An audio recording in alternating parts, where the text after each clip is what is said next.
Assalamualaikum dan salam sejahtera kepada para penonton di mana jua anda berada. Selamat datang ke sesi Live MSM 2023. Bertemankan saya Fiza Saad pada hari ini di mana kita bersiaran secara langsung. Ini bukan pre-record, ini adalah siaran langsung melalui Facebook dan juga YouTube Minggu Saham Amanah Malaysia bertempat di Setia Fountains Bertam, Pulau Pinang. Di mana Minggu Saham Amanah Malaysia telah pun berlangsung daripada 30 September dan masih lagi akan berlangsung sehingga 8 Oktober. Dan pastinya anda semua sedang menyaksikan saya melalui Facebook dan juga YouTube rasmi Minggu Saham Amanah Malaysia. Anda bertemankan saya Fiza Saad selaku host anda pada hari ini untuk sesi live trivia MSM bagi episod yang keempat. Saya pasti anda semua ingin berterima kasih kepada Permodalan Nasional Berhad PNB kerana sudi untuk mengadakan sesi live trivia MSM di mana anda akan berpeluang untuk menjawab 10 soalan trivia yang telah pun kami sediakan.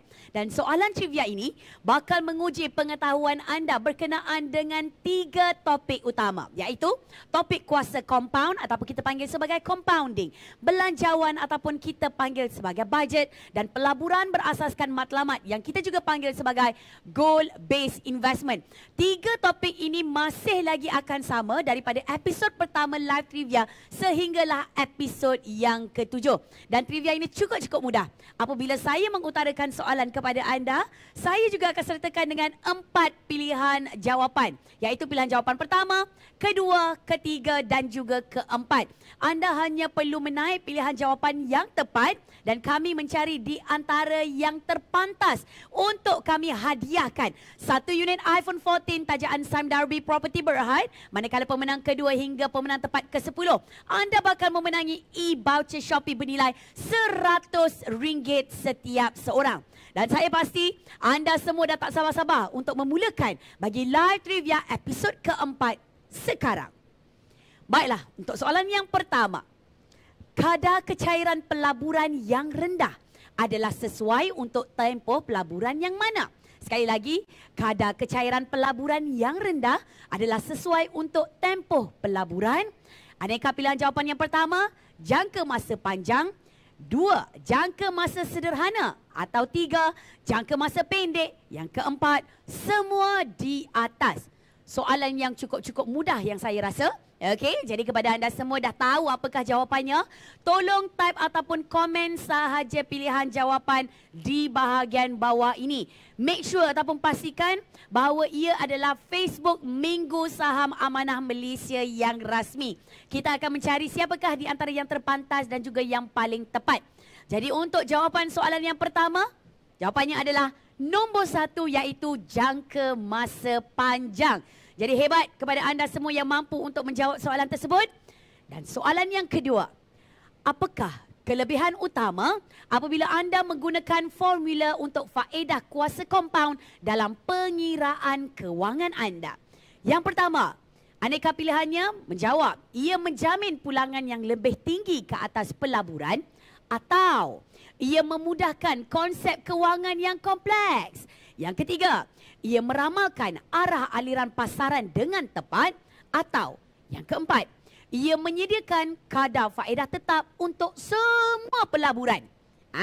Kita mencari kelebihan utama. Kalau saya lah kan, saya nak ajak anda semua untuk pergi saja type ke www.asnbacademy.com.my di mana anda boleh dapatkan pilihan jawapan dan juga topik yang kita rangkumkan, iaitu berkenaan dengan budget, berkenaan dengan compounding dan juga goal based investment ada terkandung di dalam itu. Jadi kita akan memberikan kepada anda jawapan bagi soalan yang kedua. Jawapannya adalah pilihan jawapan yang kedua. Ia memudahkan konsep kewangan yang kompleks. Itu adalah kelebihan utama apabila anda menggunakan formula untuk kuasa compound bagi pengiraan kewangan anda. Jadi, kita akan teruskan dengan soalan yang ketiga. Lebihan bajet berlaku apabila? Yang pertama, aneka pilihannya menjawab perbelanjaan melebihi pendapatan. Yang kedua, pendapatan melebihi perbelanjaan. Yang ketiga, perbelanjaan menyamai pendapatan.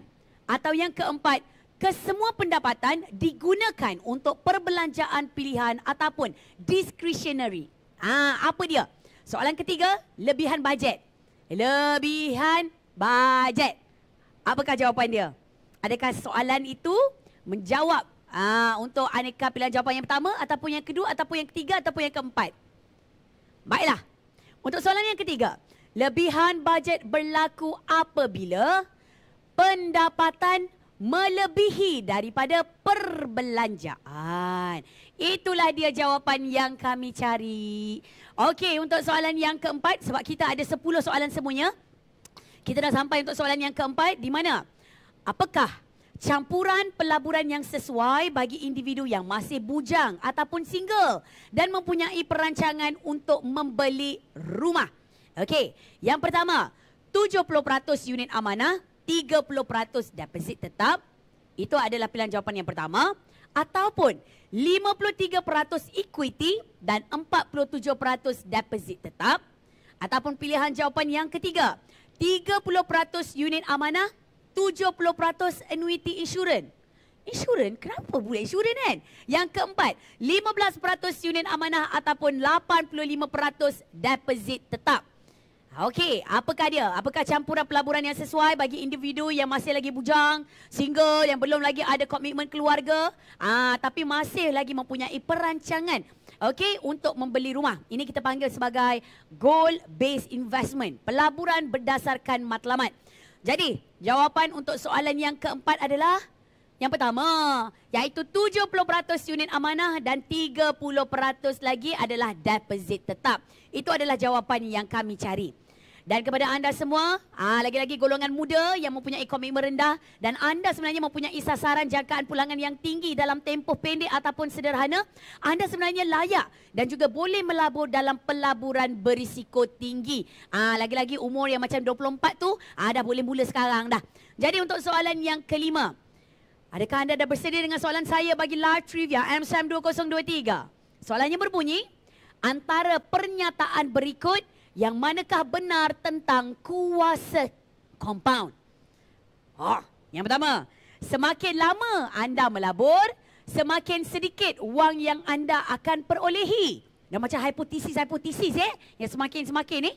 Yang kedua, semakin tinggi kadar faedah, semakin sedikit wang yang anda akan perolehi.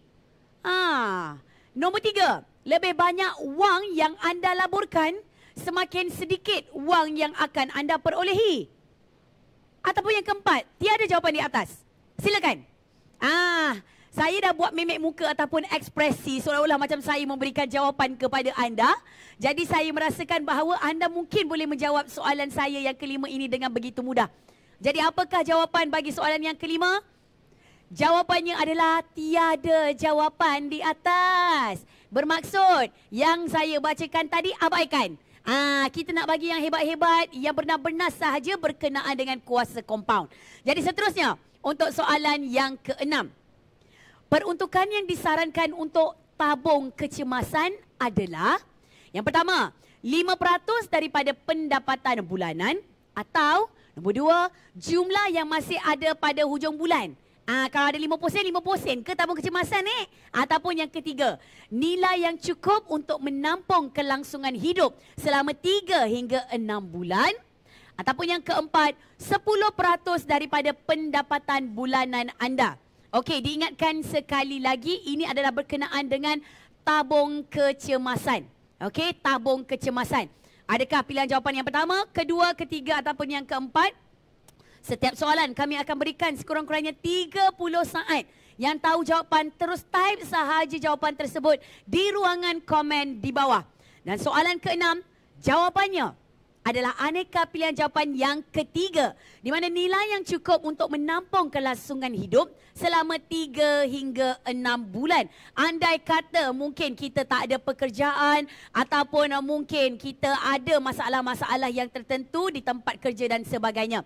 Jadi soalan yang seterusnya iaitu soalan ketujuh. Anda melabur pada nilai RM10,000 dalam akaun simpanan tetap yang memberi pulangan faedah sebanyak 3% setahun. Berapakah jumlah simpanan anda selepas 2 tahun?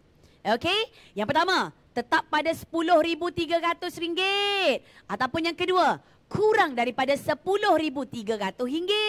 Ataupun yang ketiga, lebih daripada RM10,300. Ataupun yang keempat, tetap pada RM10,000. Okey, saya memang suka orang panggil congak-congak ni. Setiap kali kita punya live trivia MSM mesti ada soalan yang kita kena pakai kalkulator. Ataupun mungkin anda dah boleh mencongak dengan menggunakan minda anda. Jadi soalan yang ketujuh, anda kata anda melabur pada nilai RM10,000, 3% daripada RM10,000 adalah RM300. Tapi jumlah simpanan kita selepas 2 tahun. Takkanlah kita dah bagi faedah tu 3% tu tak kira kak? Jawapannya adalah yang ketiga lah. Lebih daripada RM10,300. Mana tahu untuk tahun yang kedua dapat lagi ekstra 3%, dapatlah RM10,300, darabkan lagi dengan kita punya 3% tu. Betul ya? InsyaAllah. Jadi, untuk soalan yang seterusnya iaitu soalan ke-8. Antara berikut, yang manakah cara terbaik untuk memanfaatkan kuasa kompaun? Yang pertama, melabur untuk tempoh masa yang pendek ke? Yang kedua, melabur dalam akaun pelaburan dengan faedah tinggi? Ataupun melabur sejumlah besar wang? Ataupun yang keempat, semua di atas? Apa jawapan dia? Soalan yang ke-8. Yang manakah cara terbaik untuk memanfaatkan kuasa kompaun? Okey, apa dia? Kepada anda semua yang nak tahu berkenaan dengan kuasa kompaun ni maksudnya adalah duit prinsipal ataupun duit pokok. Kita campurkan lagi dengan dividen dan sebagainya. Kenapa saya suka bagi soalan bocor kita dah bagi siap-siap dah. Apa jawapan dia? Jawapan dia adalah yang keempat. Semua di atas. Maknanya kita perlu melabur sejumlah besar wang ataupun mungkin ada ekstra-ekstra, kita boleh masukkan saja duit dekat dalam tu. Okey. Soalan yang ke-9.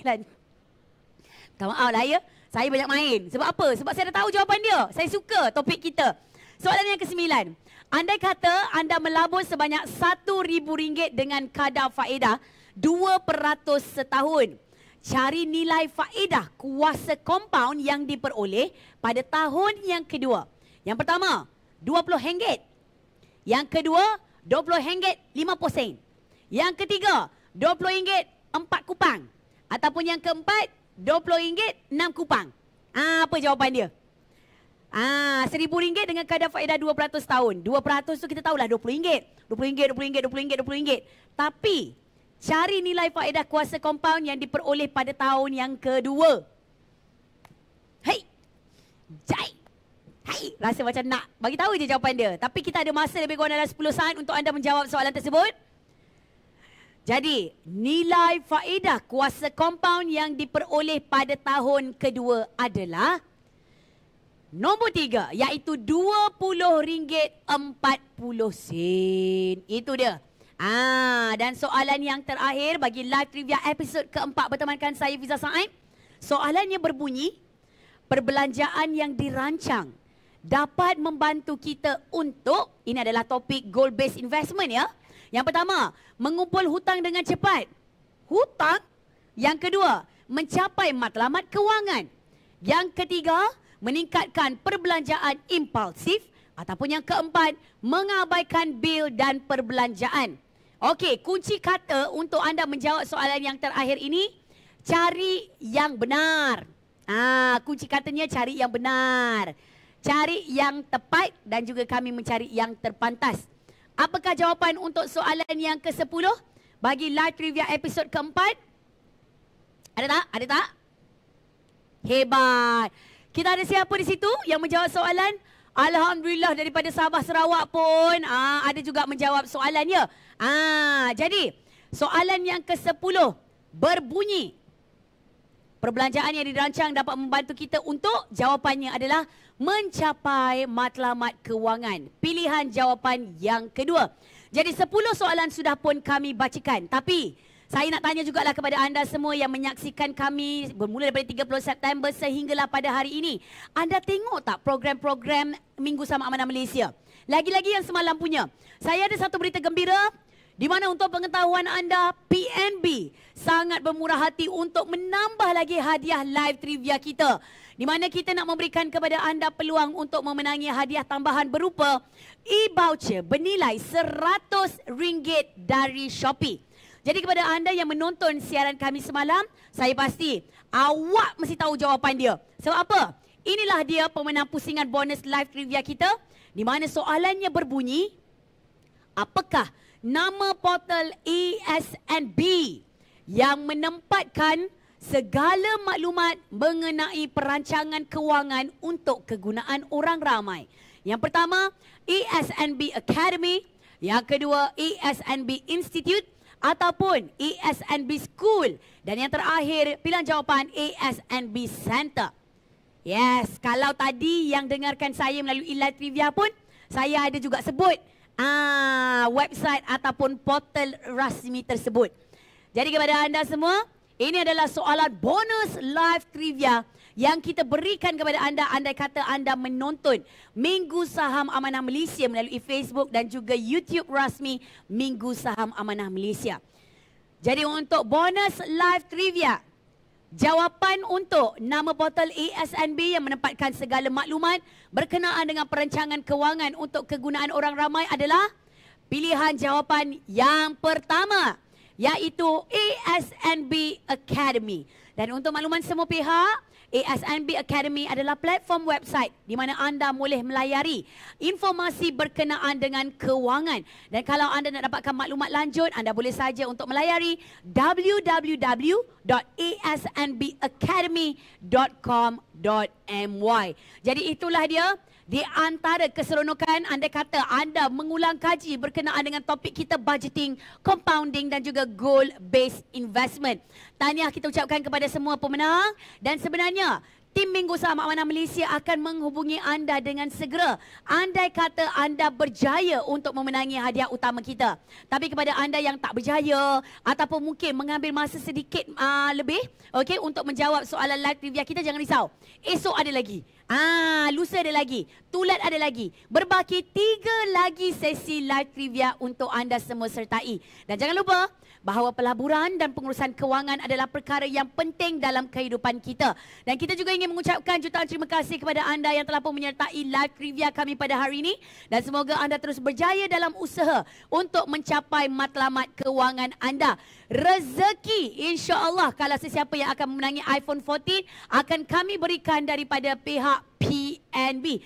Sebab itulah kita panggil sebagai tuah ayam nampak di kaki. Tuah kita dapat iPhone 14, mungkin PNB yang bagi. Jadi live trivia ini dibawakan khas oleh Pemodalan Nasional Berhad PNB. Sampai kita berjumpa lagi. Assalamualaikum.